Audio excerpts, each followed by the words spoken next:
अब उनके खैर अरेस्ट तो किसी वो जो है उनका उनका बाप भी कोई नहीं कर सकता स्वामी रामदेव को। Baba Ramdev versus IMA doctors का घमासान एक नया मोड़ लेता नजर आ रहा है। आज आईएमए के अध्यक्ष डॉक्टर जयालाल ने एक न्यूज एजेंसी को अपना इंटरव्यू दिया और उसमें कहा कि वह अपने स्टैंड से पीछे हटते हैं, वह उन बातों से पीछे हटते हैं जो कि उन्होंने बाबा रामदेव को कही थी, बशर्त है बाबा रामदेव भी अपने बयान से पीछे हटे। डॉक्टर जयालाल कहते हैं कि हम बाबा रामदेव की उस बात का विरोध करते हैं जिसमें बाबा रामदेव ये कह रहे हैं कि वैक्सीनेशन लगवाने के बाद भी डॉक्टर्स की मृत्यु हो रही है। डॉक्टर जयालाल कहते हैं कि ऐसे में लोगों के अंदर वैक्सीनेशन को लेकर भ्रम पैदा होगा और लोग बाग वैक्सीनेशन नहीं करवाएंगे। पर डॉक्टर जयालाल को उनकी वह टिप्पणी नजर नहीं आती। तीसरा बोले मुझे डॉक्टर बनना है, टर टर टर टर टर टर टर टर करते रहते, टर बनना है, टर डॉक्टर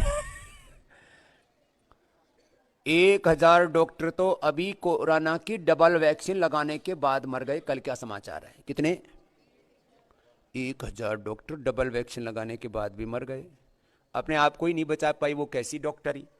जिसमें बाबा रामदेव डॉक्टर्स का मजाक उड़ाते हैं, डॉक्टर्स की शहादत का मजाक उड़ाते हैं, उन डॉक्टर्स की शहादत का मजाक उड़ाते हैं जो नियमित संसाधनों में भी अपने घर परिवार को छोड़कर एक पैर पर खड़े होकर देश के लोगों की सेवा कर रहे हैं और इस भयानक बीमारी से लड़ रहे हैं।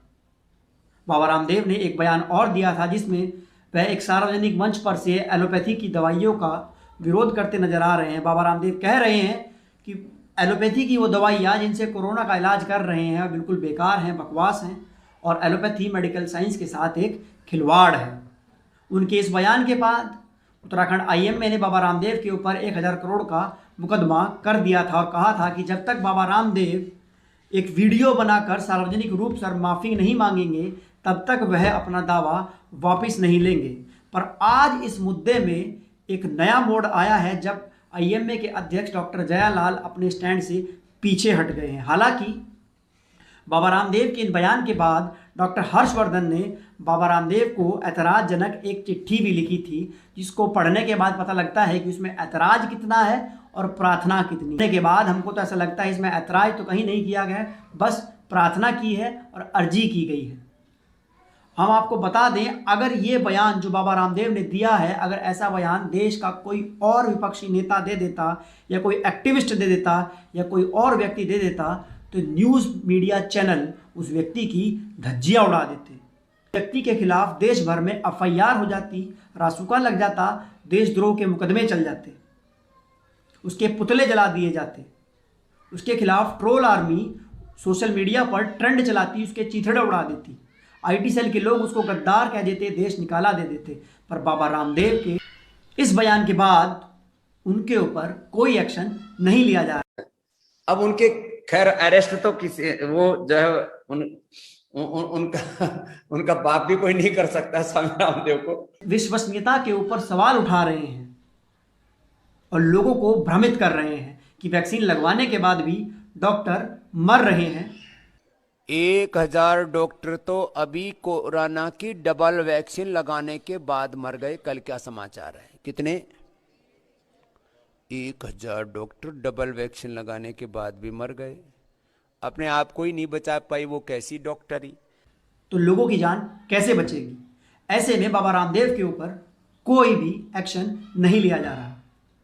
इससे पता लगता है कि देश में कितना लोकतंत्र बचा है। स्वार्थ पत्रकारिता करने वालों के ऊपर रासुका के मुकदमे चल जाते हों, उस देश में डॉक्टर्स का मजाक उड़ाने वाले, उन कोरोना वॉरियर्स का मजाक उड़ाने वाले, वैक्सीन की विश्वसनीयता के ऊपर सवाल उठाने वाले एक बाबा, एक योग गुरु बाबा के ऊपर कोई एक्शन नहीं लिया जा रहा है और आईएमए डॉक्टर एसोसिएशन को झुकना पड़ रहा है। अब आप अनुमान लगा सकते हैं कि देश में आयुर्वेद और एलोपैथी के नाम पर क्या चल रहा है। अब आप अनुमान लगा सकते हैं कि देश में क्या चल रहा है और इन बाबाओं की पहुंच कहां तक है, ये कहां तक सिस्टम को अपनी मुट्ठी में किए हुए हैं। अगर आपको हमारी जानकारी अच्छी लगी हो तो हमारे चैनल को लाइक, शेयर एंड सब्सक्राइब करें। जय हिंद।